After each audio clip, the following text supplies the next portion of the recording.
Equilibrium. तो आज हम स्टडी करने वाले हैं ideal gas and ideal gas equation. So ideal gas होती क्या है? वो गैसेस जो ओबे करे Boyle's law, Charles law and Avogadro law को at all the conditions of temperature and pressure. So उन गैसेस को हम बोलते हैं आइडियल गैसेस। सो अगर हम इन एक्चुअल प्रैक्टिस की बात करें तो ये जो आइडियल गैसेस है वो सिर्फ एक हाइपोथेटिकल केस है। ऑलराइट, सो अभी हम स्टडी करते हैं आइडियल गैस इक्वेशन हम किसको कहते हैं। तो यहाँ पे हमारे पास है boils law, Charles law and Avogadro law. तो इन तीनों इक्वेशन को जब हम कंबाइन कर देते हैं तो हमारे पास यहाँ पे मिलती है हमको एक सिंगल इक्वेशन जिसको हम बोलते हैं ideal gas. According to Boyle's law, this is the equation at constant temperature volume is inversely proportional to pressure and according to Charles law, at constant pressure volume is directly proportional to temperature, and according to Avogadro law, at constant pressure and temperature volume is directly proportional to n, that is number of moles.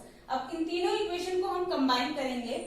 Combine करेंगे तो हमारे पास left hand side पे है V, so there is V is directly proportional to n, and यहाँ पे directly proportional है T, so T and inversely proportional P. So P हमारे पास equation आ जाएगी V is directly proportional to NT divided by P. Alright, so अब हम क्या करेंगे, ये जो प्रोपोर्शनल साइन है इसको रिमूव कर देंगे। सो यहाँ पे हमारे पास इक्वेशन आएगी V is equals to R NT divided by P. तो ये R है यहाँ पे कांस्टेंट है जिसको हम बोलते हैं gas constant. R is equals to gas constant. अब हम ये जो हमारे पास इक्वेशन आई है इसको हम रीअरेंज करेंगे। तो यहाँ पे आएगी हमारे पास PV, ये P जो है इधर चला जाएगा। So PV is equals to nRT। So ये जो इक्वेशन 1 हमारे पास आई है this is for ideal gas equation. And अगर इस इक्वेशन में से हमारे पास ये जो 4 फैक्टर्स है P, V, N and T, अगर इनमें से हमको कोई भी 3 फैक्टर अगर पता है तो 4 फैक्टर को हम इजीली निकाल सकते हैं। एंड ये जो R है this is constant value. Alright, and इसको हम स्टेट ऑफ इक्वेशन भी बोलते हैं। एंड अब क्या होगा, ये जो यहाँ पे हमारे पास प्रेशर है, अगर यहाँ पे किसी भी गैस का जो वॉल्यूम है that is changes from V1 to V2। Initially हमारे पास जो वॉल्यूम है दैट इज V1 एंड ये चेंज हो रहा है V2 में। एंड यहाँ पे एज इट इज जो प्रेशर है initially that is P1 and वो चेंज हो रहा है P2 में। एंड यहाँ पे जो टेम्परेचर है that is T1 and it changes to T2। तो यहाँ पे हमारे पास इक्वेशन क्या होगी, तो अब हम ये इस इक्वेशन में पुट करेंगे ये टेम्परेचर एंड प्रेशर। सो यहाँ पे हमारे पास जो इक्वेशन आएगी दैट इज, तो सबसे पहले हमारे पास यहाँ पे आएगी P1 V1 is equals to nRT1। हमने इनिशियल कंडीशन पे यहाँ पे जो टेम्परेचर, प्रेशर एंड वॉल्यूम है वो पुटअप कर दिए P1 V1 nRT1। Alright, so अब हम इस इक्वेशन को रीअरेंज करेंगे। सो रीअरेंज करेंगे तो आएगा P1 V1 डिवाइडेड बाय ये T1 इसके नीचे आ जाएगा T1 is equals to nR। ये हमारी इक्वेशन हो गई सेकेंड। ये हमारी इनिशियल कंडीशन थी। अब हम क्या करेंगे, यहाँ पे फाइनल कंडीशन लगाएंगे। फाइनल कंडीशन लगाएंगे तो यहाँ पे हमारे पास जो वॉल्यूम है that is V2, pressure is P2 and temperature is T2। तो यहाँ पे जो हमारे पास इक्वेशन आएगी P2 V2 is equal to nRT2। Okay, अब हम इस इक्वेशन को रीअरेंज करेंगे। सो रीअरेंज करेंगे तो यहाँ पे आ जाएगा P2 V2 divided by T2 is equals to nR। तो ये जो इक्वेशन होगी दैट इज थर्ड इक्वेशन। अब ये जो सेकंड एंड थर्ड इक्वेशन है इसको हम कंपेयर करेंगे क्योंकि इसमें जो राइट हैंड साइड पे जो वैल्यू है वो सेम है। तो राइट हैंड साइड की वैल्यू अगर सेम है तो लेफ्ट हैंड साइड की वैल्यूज भी सेम होगी। ओके, सो अभी हमारे पास यहाँ पे इक्वेशन आ जाएगी P1 V1 divided by T1 is equals to P2 V2 divided by T2। So ये हमारे पास जो इक्वेशन आई है that is combined ideal gas equation. Okay, so अभी हम स्टडी करते हैं relationship between density and molar mass. And सबसे पहले हम ये जो R है इसको हम स्टडी कर लेते हैं। ये R जो है that is gas constant and इसको हम यूनिवर्सल गैस कांस्टेंट भी बोलते हैं। Universal gas constant. और जो यूनिवर्सल गैस कांस्टेंट है इसकी वैल्यू जो है हमेशा फिक्स रहती है फॉर ऑल द गैसेस। यहाँ पे जो है आर की वैल्यू चेंज होती है with different units of pressure and temperature. Like अगर हम यहाँ पे बात करें कि जो प्रेशर की यूनिट यहाँ पे हमारे पास प्रेजेंट है that is atmospheric unit of pressure हमारे पास प्रेजेंट है एटमॉस्फेरिक, एंड यहाँ पे हमारे पास यूनिट ऑफ वॉल्यूम है लीटर। सो यहाँ पे जो आर की जो वैल्यू होगी दैट इज 0.0821 पर लीटर एटमॉस्फेयर पर केल्विन एंड पर मोल। सो ये हो जाएगी हमारी आर की वैल्यू। इसी तरीके से अगर यहाँ पे यूनिट ऑफ पी की जो है चेंज होती है, अगर यहाँ पे है न्यूटन पर मीटर स्क्वायर या फिर पास्कल, ठीक है, ये प्रेशर की यूनिट है। एंड अगर यहाँ पे यूनिट हो वॉल्यूम की मीटर क्यूब, तो यहाँ पे जो आर की वैल्यू आएगी दैट इज 8.31 किलो जूल पर मोल पर केल्विन जूल पर मोल। ओके, सो ये हमारे पास आर की वैल्यू हो जाएगी दैट इज गैस कांस्टेंट। अब हम स्टडी करते हैं relationship between density and molar mass. So यहाँ पे हमारे पास डेंसिटी प्रेजेंट है। तो सबसे पहले ये हमारी आइडियल गैस इक्वेशन है, इसको हम यहाँ पे राइट कर लेते हैं PV is equals to nRT। ठीक है, सो अब इस इक्वेशन को हम क्या करेंगे, रीअरेंज करेंगे। सो रीअरेंज करेंगे, सो यहाँ पे हमारे पास जो इक्वेशन आएगी, यहाँ पे हम जो है n डिवाइडेड बाय v, ये जो v है ये इस n के नीचे चला गया, एंड ये जो RT है p के नीचे चला गया। सो p डिवाइडेड बाय RT। ठीक है, सो ये हमारे पास इस इक्वेशन को हमने रीअरेंज कर लिया आइडियल गैस इक्वेशन को। और यहाँ पे n जो है नंबर ऑफ मोल्स है, and number of moles is equal to mass divided by molar mass, and mass is denoted by small m and molar mass is denoted by capital M। So अब n की जो value है that is m divided by m, इसको हम put कर देंगे second equation में। ये हमारी फर्स्ट इक्वेशन है, एंड सेकेंड इक्वेशन में हम n की वैल्यू पुट कर देंगे। सो यहाँ पे आ जाएगा m divided by m, and यहाँ पे v भी प्रेजेंट है, v is equals to p divided by RT। ठीक है, so m divided by v मतलब mass divided by volume. So mass divided by volume is equals to density, and density is denoted by d। So m by v that is equals to d, so there is d divided by m is equals to p divided by RT। अब हम यहाँ से molar mass की value निकाल लेंगे। सो ये जो m है ये इधर चला जाएगा, m is equals to, and ये जो RT है वो इधर चला जाएगा, m is equals to dRT divided by p। सो ये जो रिलेशन आया है that is between molar mass and density. Okay, so यही थी हमारी आइडियल गैस इक्वेशन। अब हम स्टडी करते हैं Dalton's law of partial pressure.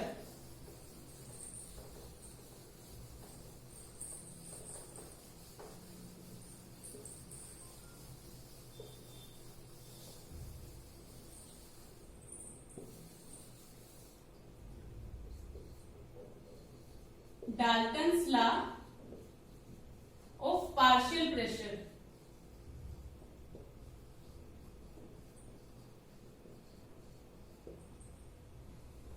So this law is given by John Dalton in 1801. Okay, so according to this law, the total pressure of all the non-reactive gases is equal to the individual pressure of all the gases. Like अगर हम यहाँ पे बात करें P1, P2, P3, ये जो है हमारे पास प्रेशर है इंडिविजुअल। अगर हमारे पास यहाँ पे गैसेस का मिक्सचर प्रेजेंट है, लाइक यहाँ पे हमारे पास बहुत सारी डिफरेंट गैसेस प्रेजेंट हैं, बट ये जो गैसेस प्रेजेंट हैं ये नॉन रिएक्टिव हैं। ऑलराइट, सो ये जो टोटल प्रेशर होगा इन गैसेस का that is the sum of the individual pressure of the gases at temperature and volume. Okay, तो यहाँ पे अगर हमने स्टडी किया कि जो P1 है, P2 है एंड P3 है, ये डिफरेंट डिफरेंट इंडिविजुअल गैसेस का प्रेशर है। सो यहाँ पे ये individual pressure of gases. So P total क्या होगा? P total that is total pressure of gas. Total pressure of gas is the sum of individual pressure. So P1 plus P2 plus P3 up to so on at constant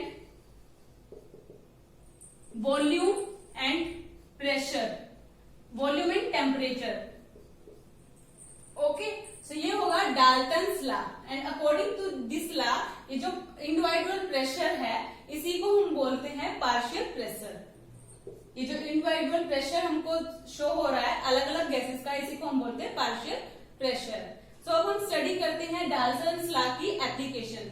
so first application ये है calculation of partial pressure of gas. So अगर हम इसकी study करते हैं partial pressure का, सो हमने यहाँ पे जो है कंसीडर किया है हमारे पास यहाँ पे 3 नॉन रिएक्टिव गैसेस प्रेजेंट है, that is A, B and C.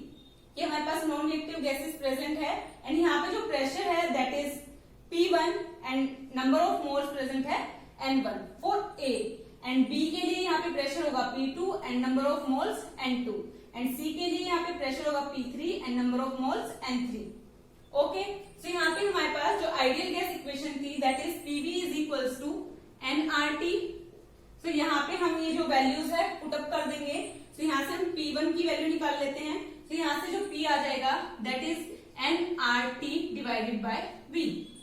Okay, तो अब हम यहाँ पे पुट कर देते हैं सबसे पहले P1। तो यहाँ पे हमारे पास आ जाएगा N1RT डिवाइडेड बाय V। जो P2 की वैल्यू आएगी that is N2R2RT divided by V। इसी तरीके से P3 भी पुट कर देंगे। तो P3 इज इक्वल्स टू यहाँ पे नंबर ऑफ मोल्स N3 है, सो N3RT डिवाइडेड बाय V। अब हमारे पास ये प्रेशर की वैल्यू आ गई। अब हमको टोटल प्रेशर निकालना है, सो यहाँ पे हम ये P1, P2 एंड P3 की वैल्यू पुटअप कर देंगे।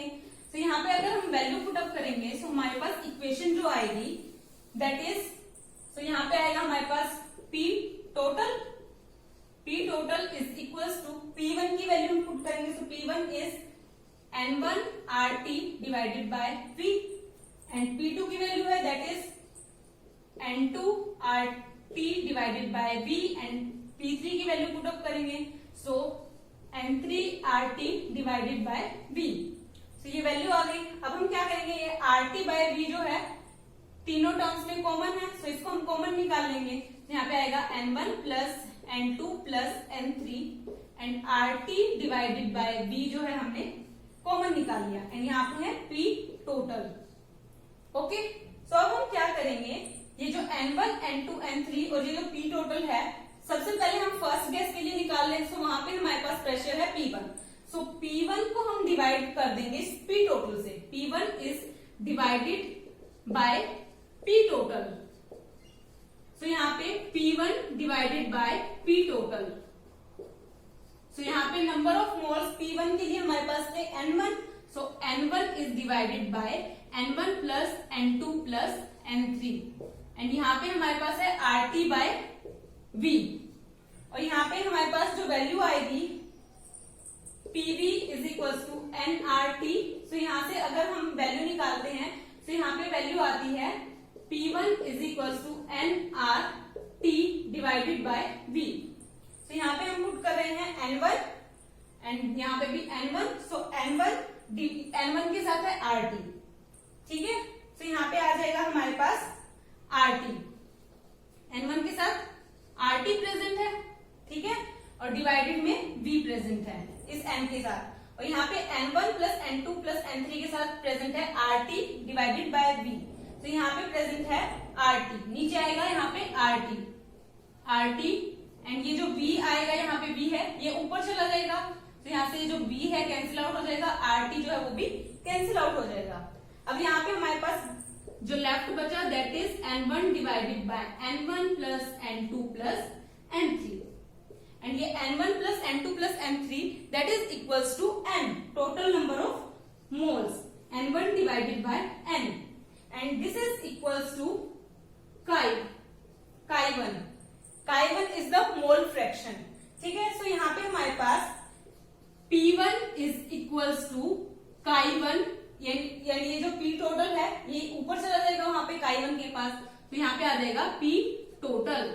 इसी तरीके से अगर हम यहाँ पे P2 को डिवाइड करते हैं P टोटल से, तो यहाँ पे हमारे पास जो इक्वेशन आएगी that is P2 is equals to Chi2 P total. And इसी तरीके से अगर हम P3 को डिवाइड करते हैं P टोटल से, तो हमारे पास वैल्यू आएगी Chi3 P टोटल. तो ये हमारे पास वैल्यूज आ गई. अब हम अगर इसको इन जनरल लिखना चाहें तो क्या होगा, xi. तो यहाँ पे P3 है एंड यहाँ पे भी 3 आ रहा है, सो P3 मतलब Pi is equals to xi and into P total. तो यहाँ पे हमारे पास जो प्रेशर आ रहा है, pressure of individual is equals to mole fraction into total pressure. अगर हमारे पास यहाँ पे टोटल प्रेशर की अगर वैल्यू प्रेजेंट है तो हम यहाँ से पार्शियल प्रेशर जो है वो इजीली निकाल सकते हैं. ओके, सो अब हम सेकंड एप्लीकेशन स्टडी करते हैं. Second application is that to calculation of partial pressure of dry gas.